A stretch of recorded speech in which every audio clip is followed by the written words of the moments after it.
California's budget. Speaking of migrants, California's budget deficit and an upcoming wealth tax on Californians and New Yorkers. California and New Yorkers pay the most taxes for anybody in the entire country.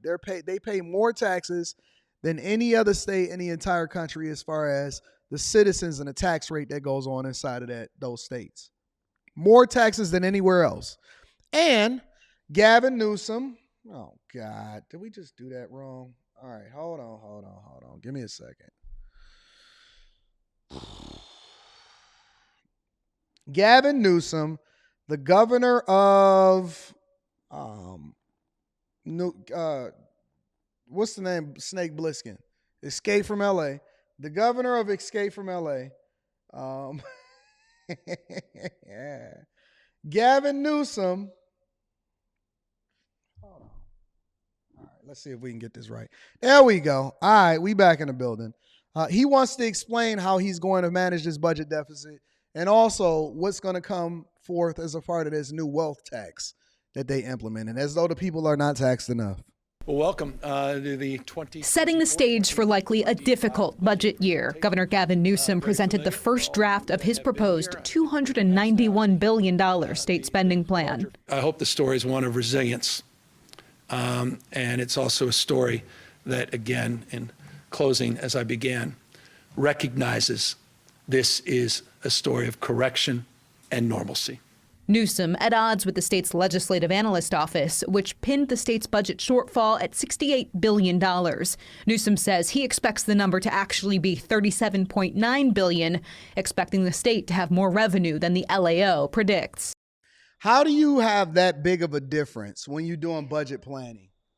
How is it that much big of a difference to where the actual projection, according to the state legislators, is saying, listen, the shortfall is really going to be about $68 billion. Gavin Newsom, in order to make himself look better, is saying, nah, it's a little bit more closer to $38 billion.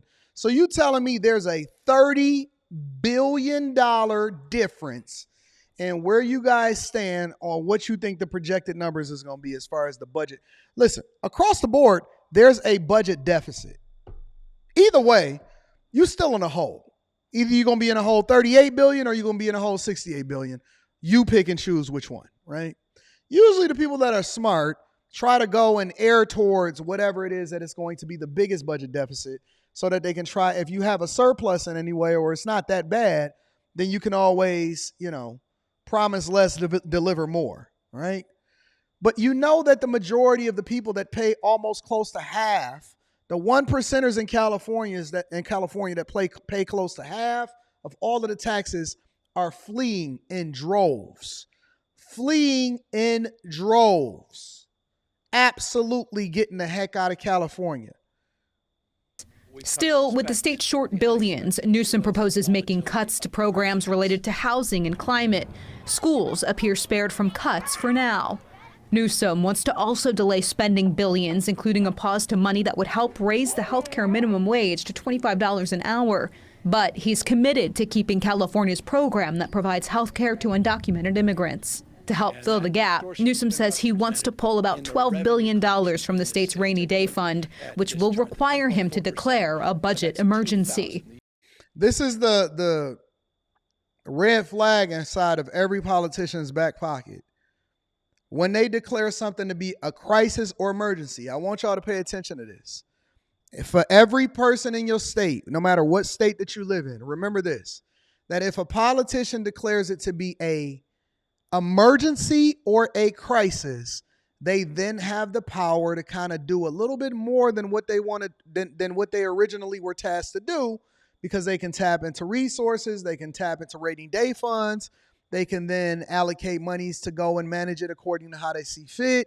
They don't necessarily have to tap into what's going on as far as the other parts of the legislature that is there to prevent them as checks and balances. They don't have to answer it. And this happens in mayors, governors, and even presidents. When you declare something, war, crisis, emergency, any of those key words, you then have autonomy to do what you want to do with the monies, way more power to do what you wanted to do with the monies than you had previously, Remember that, okay?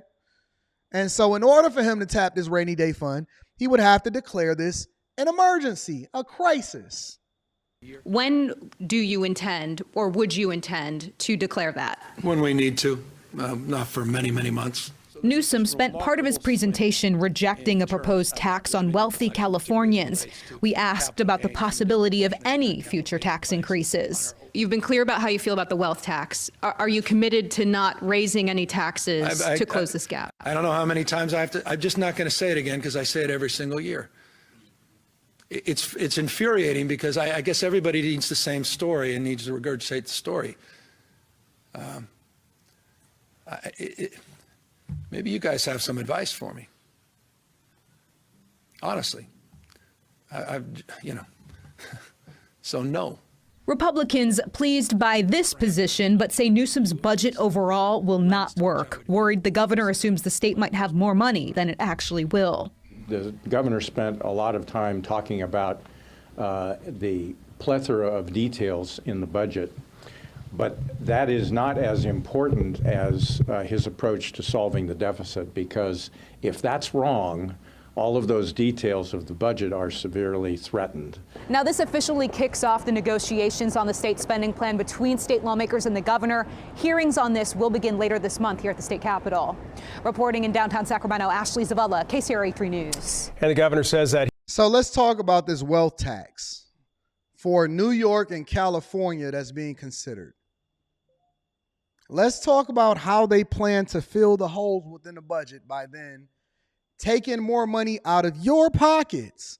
The harder you work, the more you have to pay, the more people you have to support, including, and again, I brought this up and I don't want you guys to forget, so a lot of times I have to remind you, they have passed free health care for migrants over in California.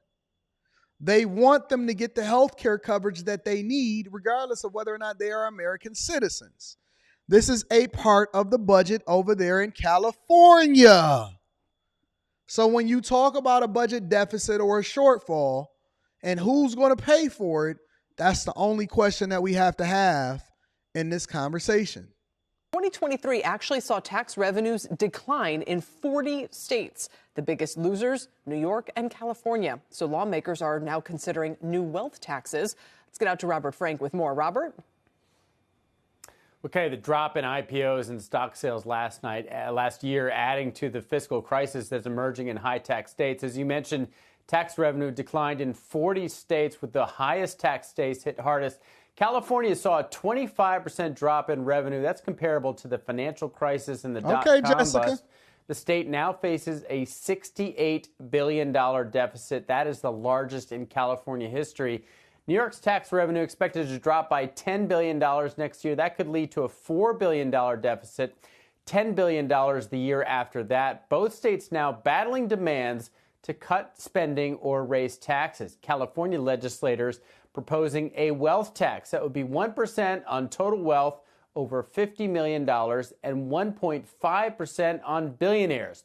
New York also looking to tax billionaires on their unrealized capital gains, as well as tax those of their higher incomes, making more than $450,000 a year. So as you make more money, incomes over $450,000 a year, unrealized gains. What are unrealized gains? What are unrealized gains? Meaning that you haven't even been able to declare this on your tax. They want to go into everything that you put together. The richer you become, the more money you make, the more you are going to have to put into the pot for everybody to be able to share. Anybody making over $400,000, $450,000 a year, couple, single, whatever, you're going to pay more. You're going to be there. How can you tax unrealized gains? How can you take money out of my pocket? Unrealized gains? Correct your car. You haven't even sold it to declare it. As long as I don't sell, you can't tax me. And you know how rich people get around that, right? Which is one of the ways they think that they're going to close the loophole. Well, why do you put all of your money into assets?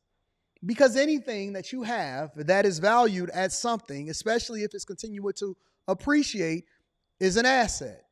Anything that is worth something is an asset. Some of them are depreciating assets, such as a car. Some of them are appreciating assets, such as the stocks that you have inside of a company or the equity that you have for whatever company that you work for. Well, if I decide not to sell it, you remember a couple years back where Elon Musk, before he bought Twitter, he had to actually sell a portion of what it is that he owned in Tesla. And then he was the biggest, he paid the most taxes of anybody in the United States of America. Oh, okay. Well, prior to that, right, he was able to borrow against it if he wanted to and not have to pay taxes as a result of it. When you pull the equity out of a property, when you borrow against it versus leaving it in there, and this is one of the reasons why it's more important to have assets, because you can leverage those assets, especially, and again, I'm not a tax professional, so make sure that you go and tax, you talk to, like I always say, make sure you also confirm and talk to whatever strategy and a tax strategist, go and confirm it with a CPA or a certified public accountant, right? You can actually borrow against your assets, which does not allow for you to have to pay taxes on that particular monies, right? And so what he wants to do is he wants to take money out of your pocket and say, I want to tax unrealized gains and I want to levy a higher tax against people that's making a certain amount of money over a longer period of time. The game for most people that's really trying to get rich is not how much money you can save, because that's money that's already taxed. When you work at your job and they give you your paycheck based off of what tax bracket that you're in, they take their money first and then allow for you to sit it in the bank to continue to, the value of that money continues to go lower based off of the idea that you're not even beating the rate of inflation, meaning that the value of your money is becoming lower and lower every day because the value of the dollar is going lower because the cost of living is going higher, right? And so you pay taxes in order to have your money devalued even more, and then the bank loans your money out in order to make interest on top of it.